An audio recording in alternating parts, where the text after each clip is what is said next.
Hi friends, welcome to சமையல் with vlog. ஒரு இன்ட்ரெஸ்டிங்கான ஒரு vlog தான் நீங்கள் இன்றைக்கி பார்க்க போகிறீங்க. இந்த vlog நான் எப்போ ஷூட் பண்ணேன் அப்படின்னு பார்த்தீங்கன்னா, ஒரு மிட் வீக்கில் தான், அதாவது வியாழன் இல்லட்டி புதன் அந்த மாதிரி ஒரு நாளில் தான் நான் வந்து இதை ஷூட் பண்ணியிருக்கேன். நிறைய வீடியோஸ் இருக்கிறதுனால ஒவ்வொன்றையும் எடிட் பண்ணி போகிறதுக்கு லேட் ஆகுது. மார்னிங் பிரேக்ஃபாஸ்ட் வந்து டிஃப்ரெண்ட்டாக பசங்களுக்கு டம்ளர் இட்லி பண்ணி கொடுக்கலாம் அப்படின்னு சொல்லிட்டு அதை தான் நான் ப்ரிப்பேர் பண்ணிகிட்ருக்கேன். அதுக்கு 2 சட்னி, தேங்காய் சட்னி பண்ணிவிட்டு அதுக்கப்புறம் தக்காளி சட்னியும் பண்ணலாம் அப்படின்னு சொல்லி பிளான் பண்ணி தான் ப்ரிப்பரேஷன் போயிட்டுருக்கு.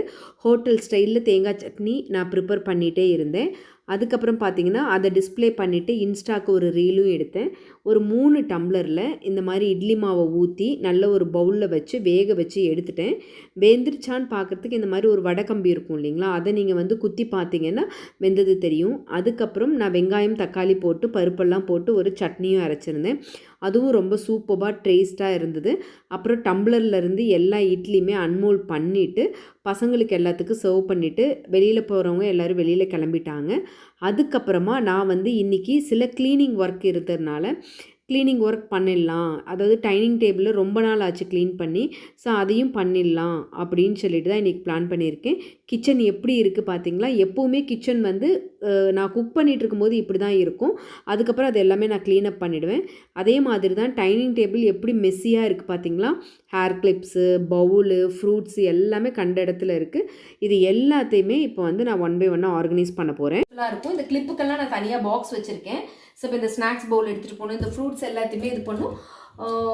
மிச்சம் மீதி பழம் இவ்வளோ தான் இருக்குது. இந்த வீக்கெண்ட் அப்போ தான் நான் வந்து எப்போவுமே ஃப்ரூட்ஸ் வந்து ஸ்டார்ட் பண்ணுறது. இப்போ ஆரஞ்ச் சீசன் இருக்கனால இது ஆரஞ்ச் சீசன். இப்போ இது எல்லாத்தையும் எடுத்து வேறு ஒரு பிளேஸில் நான் ஷிஃப்ட் பண்ணிக்கிறேன். ஹேர் கிளிப்ஸ், ஏன்னா டக்குன்னு வந்தவுடனே இந்த இடத்துல தான் ரிலாக்ஸ் பண்ணுற மாதிரி இருக்கும். இங்கே இருக்கிற இந்த கிளிப்பு இதெல்லாம் எடுத்துகிட்டு இது கிச்சனில் கொண்டு போய் வைக்கணும். கிச்சன் ப்ராடக்ட்டை இது கேஜெட்ஸோடு வைக்கணும். பொதுவாக இந்த மாதிரி ஒரு செஸ்ட் ட்ராயர் தான் நான் யூஸ் பண்ணுறேன். ஓரளவுக்கு இருக்குது, பட் இதெல்லாம் கொஞ்சம் மெஸ்ஸியாக இருக்குது. இதையும் க்ளீன் பண்ணுற ஒரு ஆர்கனைசேஷன் வீடியோ நான் காமிக்கிறேன். பார்த்தீங்களா இது மேலே எவ்வளோ டம்ப் ஆகிருக்குன்னு.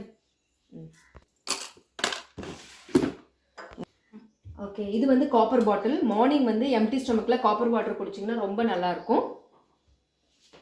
காப்பர் வாட்டர் வந்து ரொம்ப நல்லது. ஆஃபீஸ் போயிட்டு வரும்போது எடுத்துகிட்டு வர அந்த அடிஷ்னல் பேகு. இது ஏதோ ஃபைல் டாக்குமெண்ட் தேடி இருக்கேன் போல இருக்குது. அது லோக்கலில் போகும்போது இந்த மாதிரி பர்ஸ் தான் நான் எடுத்துக்குவேன். அப்புறம் கோவிலுக்கெல்லாம் போனேன்னா விளக்கு திரி எல்லாம் வேணும். ஸோ அதனால் இதில் பார்த்தீங்கன்னா இந்த மாதிரி மேட்ச் பாக்ஸ்லாம் இருக்கும்.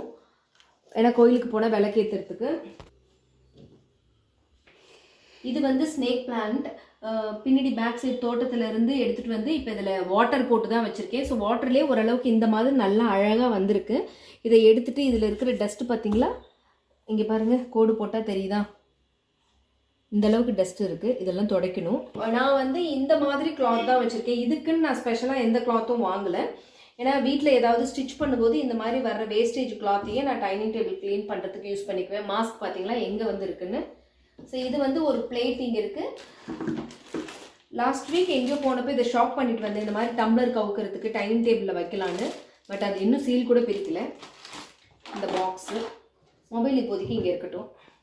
இப்போதைக்கு இதுவே ஓகே. ஸோ வீக்லி ஒன்ஸ் இந்த மாதிரி டீப் க்ளீன் மாதிரி எல்லாத்தையும் எடுத்துகிட்டு வீக்லி ஒன்ஸோ இல்லாட்டி 10 days ஒன்ஸ் தான் என்னால் பண்ண முடியும், எனக்கு ஃப்ரீயாக டைம் இருக்கிற நேரம். மற்றபடி வந்து ரேண்டமாக திங்ஸ் வந்து மோஸ்ட்லி நான் இதில் வந்து சேராத மாதிரி பார்த்துக்குவேன். பசங்களையும் அந்த மாதிரி நீங்கள் ட்ரெயின் பண்ணிட்டீங்கன்னா அவங்களும் அதே மாதிரி மெயின்டைன் பண்ணுவாங்க. ஏன்னா ஒருத்தர் மட்டும் வீட்டில் சுத்தமாக இருந்தால் பத்தாது, வீட்டில் இருக்கிற எல்லாரும் அதுக்கு வந்து கோஆப்ரேட் பண்ணணும். ஓரளவுக்கு க்ளீனாக இருக்குது. தொடச்ச உடனே டஸ்ட் எல்லாமே போயிடுச்சு. இப்போ மார்கழி மாதங்கிறனால லைட்டாக அந்த ஃபங்கஸ்லாம் வர்ற மாதிரி இருக்குது. இந்த கிளாத்தை வந்து திருப்பி என்ன பண்ணுவேன்னா திருப்பி ஹோல்ட் பண்ணி நான் வச்சுக்குவேன். வெட் கிளாத்தில் நான் துடைக்கல, எனக்கு அதோட நெசசிட்டி இப்போ இல்லை, அதனால நான் வெட் கிளாத் யூஸ் பண்ணல. இதை நான் அப்பப்போ க்ளீன் பண்ணுறதுக்காக இதை இங்கே வச்சுருப்பேன். அப்புறம் ஸ்பூன் ரெஸ்ட்டை வந்து சும்மா ஒரு 10 to 15 days வைக்கும்போது கொஞ்சம் பார்க்குறதுக்கு நல்லா இருக்குமே அப்படிங்கிறனால இப்படி ஆர்கனைஸ் பண்ணுறேன். இதில் வந்து நான் இப்போ நெல்லிக்காய் வச்சு அப்படியே செட் பண்ணிக்கிறேன். ஃப்ரூட் பேஸ்கெட் இங்கே வைக்கிறேன். இப்போ ஆப்பிள் கூட நல்ல சீசன் தான், நெக்ஸ்ட் வீக் போகும்போது வாங்கிட்டு வரணும். அப்புறம் டைனிங் டேபிளில் மஸ்ட்டு இருக்க வேண்டியது வாட்டர் பாட்டில். ஸோ அந்த வாட்டர் பாட்டிலை நான் இந்த மாதிரி பின்னாடி வச்சுக்குவேன். ஏன்னா ஈஸியாக எடுக்கும் போது அசஸ் பண்ணுறதுக்கு ஈஸியாக இருக்குமேனு இப்படி தான் சிம்பிளாக என்னோட டைனிங் ஏரியாவை நான் டெக்கரேட் பண்ணியிருக்கேன்.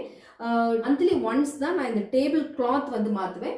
மற்றபடி பெரிய சேஞ்சஸ் எதுவுமே கிடையாது. ரெகுலராக நாங்கள் யூஸ் பண்ணும்போது இந்த இதிலேருந்து சார்ஜஸ் போட்டுக்கிறது அந்த மாதிரி இருக்கும். கண்டிப்பாக இது வந்து உங்களுக்கு பார்க்கறதுக்கு ஓரளவுக்கு நீட்டாக எனக்கு இருக்குது. உங்கள் வீட்லேயும் இந்த மாதிரி ஏதாவது இருந்துச்சுன்னா இருக்கிற ஒரு பொருளை வச்சு நீங்கள் வந்து டெக்கரேட் பண்ணிக்கோங்க. நான் ரொம்ப பெருசாக எதுவும் ஆர்டிஃபிஷியலாக பண்ணாமல் வீட்டில் இருக்கிறத வச்சு தான் நான் இந்த மாதிரி டெக்கரேட் பண்ணியிருக்கேன். அதுக்கப்புறம் சின்ன சின்ன எல்லா வேலையும் முடிச்சுட்டு லஞ்ச் வந்து பார்த்திங்கன்னா சிம்பிளாக வாழைப்பூ கூட்டு தான் பண்ணியிருந்தேன். பைத்தம்பருப்பு, தேங்காய், சோம்பெல்லாம் அரைச்சி போட்டு அதுக்கப்புறம் பக்கத்துலேயே அதுக்கு சைட் டிஷ்ஷுக்கு துவையல் பண்ணிவிட்டு லெஃப்ட் ஓவர் மாவெல்லாம் ஃப்ரிட்ஜில் ஸ்டோர் பண்ணுறதுக்காக வலித்து வச்சுருக்கேன். இது மாதிரி தான் என்னோடய டே வந்து ஆஃப்டர்நூன் வரைக்கும் போச்சு. அதுக்கப்புறம் என்னென்னு பார்த்தீங்கன்னா ஈவினிங் வந்து பசங்களுக்கு ஏதாவது ஸ்நாக்ஸ் பண்ணி கொடுக்கலாம் அப்படின்னு சொல்லிட்டு வீட்டில் வந்து ரொம்ப பழுத்து போய் வாழைப்பழம் இருந்தது. அதை வேஸ்ட்டாக எனக்கு தூக்கி போட மனசு வரல. அதனால் கொஞ்சமாக அந்த வாழைப்பழத்தில் கோதுமை மாவு எல்லாம் போட்டு தேங்காவெல்லாம் கட் பண்ணி ஒரு பணியாரம் மாதிரி செஞ்சு கொடுத்தா ஹெல்த்தியாக இருக்கும் அப்படின்னு சொல்லிட்டு ஈவினிங் வந்து இந்த பணியாரம் தான் ப்ரிப்பேர் பண்ணிகிட்டு இருந்தேன். ஸோ அதுவும் எல்லாம் சுட்டு முடித்ததுக்கப்புறம் பசங்களுக்கெல்லாம் கொடுத்துட்டு அதுக்கப்புறம் டின்னர் வந்து கொஞ்சம் நேரம் ரெஸ்ட் எடுத்துகிட்டு அதுக்கப்புறம் தான் எனக்கும் சில வேலைகள்லாம் இருந்தது. இந்த மாதிரி தான் என்னோட ஒரு vlog, ஒரு டே வந்து அப்படி தான் போச்சு.